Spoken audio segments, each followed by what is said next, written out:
Hi friends, ఈ video last వరకు చూడండి.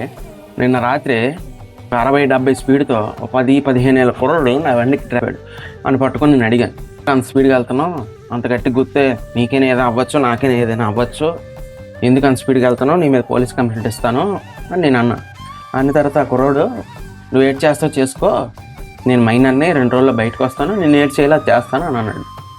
ఆడికి ఇంత డేరింగ్ ఎలాగొచ్చింది, ఎక్కడి నుంచి వచ్చింది? తల్లిదండ్రులదా, సమాజందా, ఈ సిస్టమ్దా? కాదు, ఇవేవి కాదు. ఆడి మైండ్లో ఒక మత్తు తిరుగుతుంది, ఆ మత్తు వల్ల వచ్చింది. ఆ మత్తు వల్ల ఆడు ఏటి చేస్తున్నాడో, ఆడు ఎంత స్పీడ్లో వెళ్తున్నాడో, దేనికి గుర్తాడు కూడా ఆడికి ఒక క్లారిటీ లేదు. దీని అంతటికి కారణం ఆడు గంజాయి సేవించి ఉండడం. గంజాయి వల్ల మనుషులు ఎంత దీనిగా తయారవుతారని చూడండి. ఆ బండి కూడా సమయంగా తీయలేకపోతున్నాడు. ఈ తప్పంతా ఎవరిదనంట? రూపాయి కూడా విలువ తెలియకపోయినా లక్షల విలువ చేసే బండి కొనిచ్చిన తల్లిదండ్రులదా? ఏం చెప్పాలనుకుంటున్నానంటే, విద్యార్థి తప్పు చేస్తే దానికి కారణం ఆడికి చదువు చెప్పిన గురువులు. అలాగే ఒక 15-16 ఏళ్ళ కుర్రోడు తప్పు చేస్తున్నాడంటే దానికి కారణం మాత్రం తల్లిదండ్రులే. పట్టించుకోకపోవడం, ఎక్కడికి వెళ్తున్నాడో, ఏటి చేస్తున్నాడని ఒక గైడెన్స్ చెప్పకపోవడం, జీవితం మీద ఒక బాధ్యత నేర్పించకపోవడం, రూపాయి కూడా విలువ తెలియని ఆ కుర్రోడికి లక్షలు విలువ చేసే బండి కొనడం తల్లిదండ్రులు తప్పు.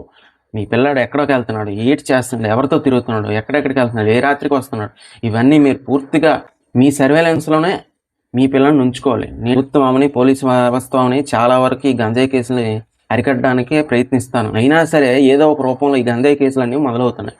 కానీ నేనేం చెప్పాలనుకుంటున్నానంటే, మనం పూర్తి స్థాయిగా అరికట్టలేం కాబట్టి మన పిల్లల్ని మన హద్దుల్లోనే ఉంచుకుంటే మంచిదని నా అభిప్రాయం. మీ పిల్లల బాధ్యత తల్లిదండ్రులు తీసుకోవాల్సిందిగా కోరుకుంటున్నాను.